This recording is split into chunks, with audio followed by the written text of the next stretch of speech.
पश्चिम उत्तर प्रदेश में 2013 से अन्य पार्टियों के राजनीतिक सियासी समीकरण बिगाड़ने वाली सबसे अहम सीट मुजफ्फरनगर पर जीत के लिए मैदानी जंग में खिलाड़ी उतर चुके हैं। मुजफ्फरनगर लोकसभा सीट पर मंगलवार को भारतीय जनता पार्टी के प्रत्याशी संजीव बालियान और सपा गठबंधन प्रत्याशी हरेंद्र मलिक सहित बसपा प्रत्याशी दारा सिंह प्रजापति ने अपना अपना नामांकन दाखिल कर चुनावी तिकड़मबाजी में जुट गए।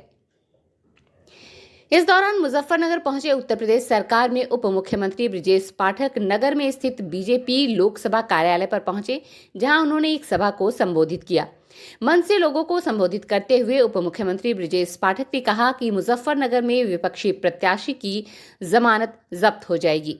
मंच से बोलते हुए उप मुख्यमंत्री ने कहा कि मैं संजीव बालियान को नॉमिनेशन की बहुत बहुत बधाई और शुभकामना देता हूं एवं ईश्वर से प्रार्थना करता हूं कि जो जन सैलाब यहां देख रहे हैं वो एक तरफा जीतेंगे और विपक्षी की जमानत जब्त हो जाएगी और उत्तर प्रदेश में सर्वाधिक वोटों से जीतने वाले सांसद बनकर आएंगे। लेकर सपा गठबंधन प्रत्याशी हरेंद्र मलिक ने तीखा जवाब देते हुए कहा कि उप मुख्यमंत्री ब्रजेश पाठक की जितनी उम्र है उतनी मेरी राजनीतिक उम्र है। हरेंद्र मलिक की माने तो सब पार्टी के लोग काम कर रहे हैं और समाजवादी पार्टी विजयी होगी। इंडिया गठबंधन प्रत्याशी हरेंद्र मलिक ने कहा कि मुजफ्फरनगर की जनता पिछले 10 सालों से भाजपा के जनप्रतिनिधियों से अपमान और अहंकार के अलावा कुछ नहीं पा सकी। जिले में विकास और रोजगार के अवसर खत्म हो चुके हैं। भाजपा की डबल इंजन सरकार केवल डबल ताकत के साथ उद्योगपतियों से अवैध चंदा वसूल कर उनको देश के संसाधन लूटने की छूट देती है।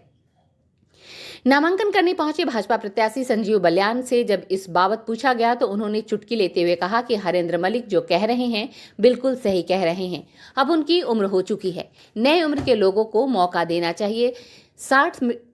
60 साल में तो सरकार भी रिटायर कर देती है। वहीं दूसरी तरफ बहुजन समाज पार्टी के मुजफ्फरनगर लोकसभा सीट से प्रत्याशी दारा सिंह प्रजापति ने भी जिला कलेक्ट्रेट पहुंचकर अपना नामांकन किया। इस दौरान उन्होंने मीडिया से बात करते हुए मायावती को हिंदुस्तान की शेरनी बताया। स्ट्रीट बस के लिए मुजफ्फरनगर से आशीष कुमार की रिपोर्ट। लेकिन आज गुंडे बदमाश माफिया गायब दिखाई नहीं देते, प्रदेश छोड़ करके चले गए हैं। आज बलियान साहब ने जैसा कहा, आज उत्तर प्रदेश में कानून का राज है। हमारी बेटी हमारी माँ रात को 12 बजे भी मुजफ्फरनगर में कहीं से कहीं जा सकती है। कोई बदमाश की हिम्मत नहीं कि छेड़ दे। आज उत्तर प्रदेश में कानून का राज। बिजली की चर्चा बालियान साहब कर रहे थे, हमें अच्छी तरह याद है 2017 से पहले एक हफ्ता बिजली दिन में आती थी, एक हफ्ता रात में आती थी। याद है ना? हफ्ते में बंटवारा होता था। रिश्तेदार आते थे, पूछते थे पत्नी दिन की है कि रात की। बराबर 75 जिलों को बराबर बिजली देने का काम हमारी सरकार ने किया है। बिजली कनेक्शन के लिए छोटे छोटे गाँव में कनेक्शन तक नहीं पहुंचे थे, लेकिन आज हम कह सकते हैं सौभाग्य योजना के माध्यम से माननीय मोदी जी ने एक एक घर में बिजली का कनेक्शन, छोटे छोटे गाँव में भी कनेक्शन पहुंचाने का काम किया है। सैकड़ों ऐसी योजनाएं हैं जो माननीय प्रधानमंत्री नरेंद्र मोदी जी ने गरीबों के जीवन स्तर को ऊपर उठाने में कामयाबी हासिल की। आज हम संजीव बालियान जी के समर्थन में आयोजित इस जनसभा में हम कहना चाहते हैं, जिस ढंग से लाखों की संख्या में लोग घरों से निकले हैं, हम दावे के साथ कह सकते हैं कि जब वोट पड़ेगा, एक तरफा कमल पर पड़ेगा, विपक्षियों की जमानत जब्त हो जाएगी।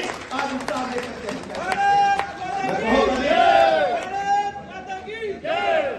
मैं बहुत अधिक समय नहीं लेते हुए तो नामांकन का समय हो रहा है।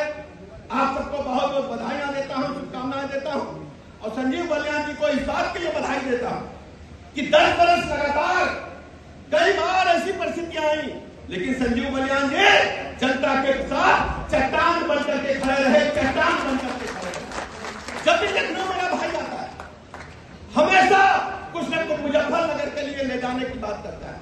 मैं इनको भरोसा दिलाता हूं, मैं इनका भाई हूं, उत्तर प्रदेश सरकार में हूं, मुजफ्फरनगर जनपद के विकास चाल कैसी देख रहे हैं आप?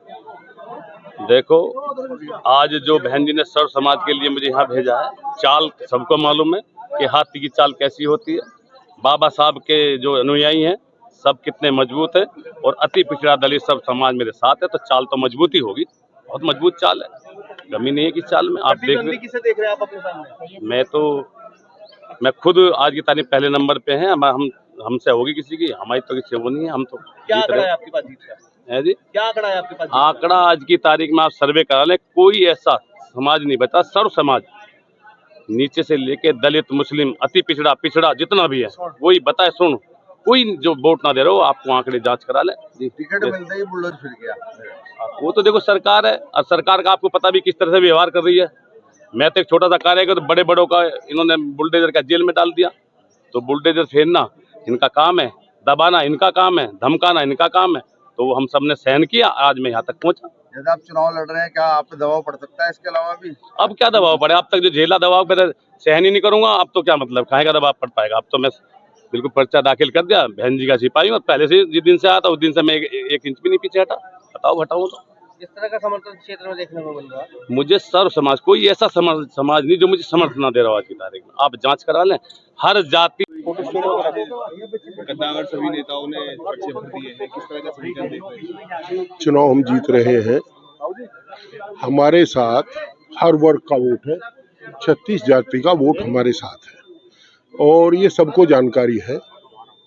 अगर 2019 के चुनाव को आधार मान करके चले तो उसके बाद हमारा करीब लगभग 2-2.5 लाख वोट बढ़ा है, और जो हमारा वोट बढ़ा है वो दूसरे प्रत्याशी का घटा होगा।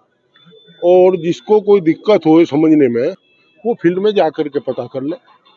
हर समाज किसान हो चुका, अब वो किसान जातियों में बटा नहीं रहा। उस किसान के सामने 750 किसानों की शहादत का सवाल है। और यार दूसरा जो व्यापारी है, छोटे व्यापारी पर जितने नोटिस आ रहे हैं, जो इंस्पेक्टर राज चला है, उसका सवाल है। शहर के बासिंदों पर जो गांधीनगर, द्वारकापुरी, वहाँ शत्रु संपत्ति घोषित करके भूमाफियाओं की नजर उधर भी है, वो भी एक बड़ा प्रश्न है। दूसरा SD कॉलेज मार्केट का भी एक बड़ा प्रश्न है, जो जबरदस्ती दुकान लेने के लिए काम किए गए, वो प्रश्न है। आम आदमी का, आम व्यापारी का जो सम्मान गिरा है, जबरिया बुला करके किसी के कारोबार में हिस्सेदारी करनी, उसको भी खत्म करेंगे। और कुछ ऐसे मामले हैं जो भी दबे हुए हैं, वो भी खुलेंगे। विपक्ष का कहना है, और मैं पूरी बात कह दूं, नौजवान को रोजगार का सबसे बड़ा सवाल है। पढ़ाई इतनी महंगी होगी, गरीब का बेटा पढ़ नहीं सकता। उस पढ़ाई को भी सस्ती करेंगे ताकि वो सुलभ हो। जो एक हमारे संविधान में व्यवस्था है, सबकी पढ़ाई समान हो, दवाई समान हो। यहाँ दवाई भी 2 कर दी, एक जनौषधि और एक वैसी। तो हम लोग जनहित के काम करेंगे। जुबानी जंग अब शुरू हो गई है। संजीव बालियान नहीं, जुबानी जंग नहीं, अब जुबानी जंग समाप्त हो। देखने छोड़ दीजिए। देखिए, मैं आपको बताऊं, वो कोई क्या कहता है। सबसे पहले तो पार्टी का आभार, धन्यवाद। तीसरी बार चुनाव लड़ने का मौका दिया। और जो छात्र कक्षा में पढ़ाई नहीं करता रोज, वो आखिर में मेहनत ज्यादा करता है। मैं ऐसा छात्र हूँ, 10 साल से सांसद हूँ मुजफ्फरनगर का। 10 के 10 साल अपने लोकसभा क्षेत्र में सक्रिय हूँ। कोई लोकसभा क्षेत्र का गांव नहीं है जहाँ ना जाता हूँ, कोई क्षेत्र नहीं है जहाँ काम ना किया हो। कोई ऐसा नहीं कह सकता मुजफ्फरनगर जनपद का कि मैं अपने सांसद से मिलना चाहता था, मैं मिल नहीं पाया। तो मैं 24 घंटे जब जनता के बीच में रहा, तो तैयारी मेरी लगातार 5 के 5 साल चलती है। और अब जनता के सामने, जनता के बीच में जाएंगे। हमारी सरकार के पिछले 10 साल के काम लेके, प्रदेश सरकार के 8 साल के, आदरणीय नरेंद्र मोदी जी, आदरणीय योगी आदित्यनाथ जी प्रदेश सरकार के जो काम हुए, उन्हें लेकर जनता के बीच में जाएंगे। राह आसान नहीं दिख रही है, क्योंकि कई समाज के लोग अलग अलग नाराजगी जाहिर करते हुए उन्होंने इलेक्शन में पर्चा भर दिया है, खड़े हो गए हैं।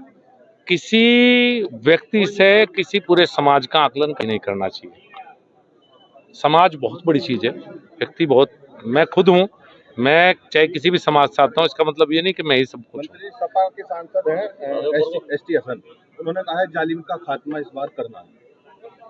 अब ST हसन जी का कैसा खात्मा होगा मुझे नहीं पता, उनका क्या इलाज होगा। 80 के 80 सीटें भारतीय जनता पार्टी जीती। अगर उनके दिल से पूछोगे तो ST हसन जी अपना सिंबल वापस कर दें कि पीछा छुड़ाओ। आधे विपक्ष के जो चुनाव लड़ रहे हैं, वो चाहते हैं कि कोई ऐसा काम हो जाए और पार्टी उनसे ले ले। कहीं तो बदल दिए, आपके बिजनौर, आपके वहाँ मेरठ में भी सुन रहे हैं, रोज तो अदला बदली हो रही है, छोड़ छोड़ के सिंबल भाग रहे हैं। वो भाजपा को ये भी कह रहे हैं कि जो जहरीला रवैया था उसका भी बदला लेना है। किस तरह की जहरीला? आज जिस AC में वो सो रहे हैं, जो बिजली आ रही है भारतीय जनता पार्टी कार्यकाल में आई है। जिन अच्छी सड़कों पर चल रहे हैं, वो भी इसी सरकार के कार्यकाल में बनी है। बिजली, सड़क, पानी, जो मूलभूत आवश्यकताएं थी, देश मजबूत हुआ। आराम से उत्तर प्रदेश में रह रहे हैं, इतनी अच्छी बातें कर रहे हैं, तो कोई भय नहीं है, भय का समाप्त हुई है। तो ऐसी बढ़िया सरकार चल रही है प्रदेश पर, केंद्र। आपके